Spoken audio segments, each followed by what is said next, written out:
That's awesome. And what was so far the ballpark commission you made from those deals in total? Roughly 21,000. What? So yeah, and that was in a 2 month period. So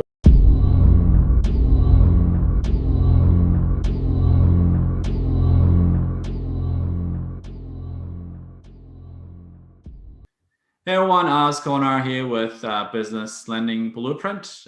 We provide training to business loan brokers, whether you are in the industry or not, whether you're starting out, whether you have experience or not. We have the most comprehensive training in the alternative lending industry. So I have one of my members in our private community in Business Lending Blueprint, Joel. Hey Joel, how are you?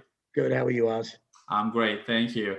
So Joel and I have been chatting pre-recording before we started the recording on how he's been doing, and he has a great story. So I wanted to bring him on and talk about his success, what's been going on in his business. Obviously, we're going through a massive madness on all fronts. It's both political, economical, and the massive health outbreak that we're dealing with.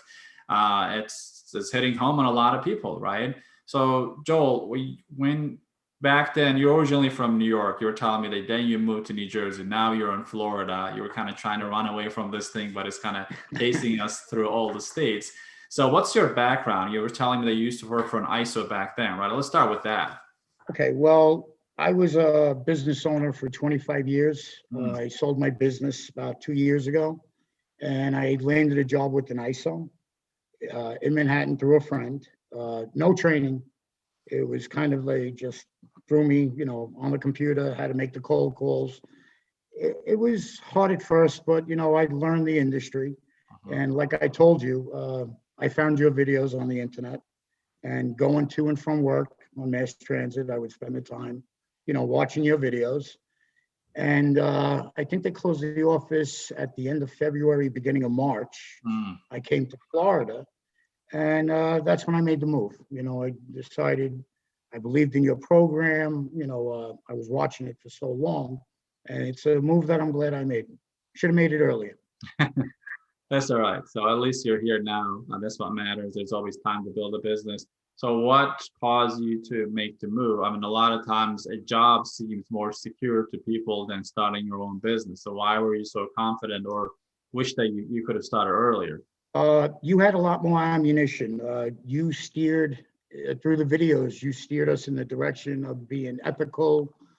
Having more than just an MCA. Right. And where I worked, it was strictly MCA. Move on to the next. Really didn't have a care for the client as much, which being a business owner kind of bothered me. Yeah.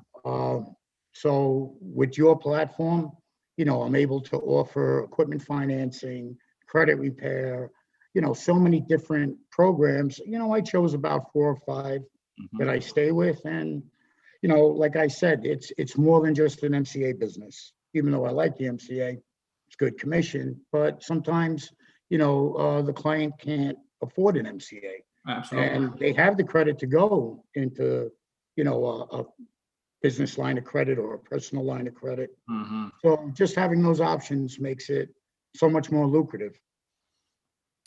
Yeah, no doubt. I mean, you're similar. Your story is kind of similar to mine, because my commute used to be 2.5 hours from New Jersey to New York City, and I work with a lot of those MCA brokers. And probably your old boss could have been one of my clients on the marketing. But the same reason, I would just walk in their offices, and it would bother the heck out of me, because the entire focus was on MCA, MCA, MCA. Yep. They would not care about the client at all, because MCA could be a great product for the right client, right? And of course, it pays great commission. It saves some of the businesses, but just like anything, it's not the right thing for everybody. And they would not care about that. It was just push it, push it as hard as you can just to get paid. To me, that kind of bothered me, right? And when I was having the continuous conversations with different CEOs, it's not that they don't know the other options. It just seems easier. They just wanted to go for that. And it didn't make much business and ethical sense to me, like you said, right? Because at the end of the day, to make money is one thing, but to grow a business, you got to make a good reputation for yourself, because at the end of the day, you're representing your name. It all comes down to Joel, Oz, or whoever you are out there, right? So when you do the right thing, it's okay to make money doing the right thing. I guess that's what I'm trying to say. People usually think that you got to choose one or the other. Do I make a lot of money or do I stay ethical? Why not do both? And be in the right industry and help the clients, because you used to be a business owner. I mean, business owners, it's not easy to be a business owner, right? So they go through a lot. They have to make a lot of choices. They have to make choices on things that they're not really familiar with, such as funding options, right? Would you say knowing multiple products help you shape your business and grow your business? Oh, absolutely. It's funny. I mean, I'll have people that come to me strictly for MCAs, and if I see that there's other options for them, I'll make them aware of that. I'll say, listen, an MCA might not be right for you. Your return on investment, it might not be good, but I can get you, is your credit score good? I can get you a line of credit. And they're surprised, I don't think they hear that much out there, most people are pushing those MCAs. And like I said, listen, if the case is right, if they're making the money on their return and they need the money quick, it's a smart move. Of course. Yeah. But, there are other options. And when you let them know that, they're kind of taken back. It's not something that they're familiar with hearing. So it helps a lot. It does help a lot, and it allows you to grow your customer base, right? Oh, yes. You started the program, you decided that you want to make this move, and you did that. So what has been happening since then? Let's talk about it. Well, I've been out there. I started with the LinkedIn, which was very good. And I recently got into the Facebook, which has also been, panning out. More credit repair on my Facebook leads. So I'm working on that. But I'm building a nice pipeline. If I'm not getting somebody funded now, I know I'm going to get them funded in a month or two from now, especially, with the credit repair. So that it's all about building relationships, because anybody that I have funded in the past, I know they're coming back to me. Of course. I never steered them in the wrong direction. They know I've always been upfront and honest with them. And that goes a long way in building relationship. It does, absolutely, especially in business world, right? So you should not have any doubt that your clients would disappear, because they would not. Why would they? They are looking for a consultant whom they can trust and who can provide guidance on different options. Who wants to work with someone who only knows one thing and one thing only, right? But you just divert, and within the alternative lending industry, you become an expert now. So how many deals have you funded so far through the blueprint? I funded 2, and coincidentally, I have one that I have to pitch when we get off of this. But I submitted probably about 4. 2 of them are still waiting. Mm-hmm. And 2 of them were funded. And like I said, I have another one on the line. But my problem has been traveling back and forth. It's taken away, some time from what I could have done.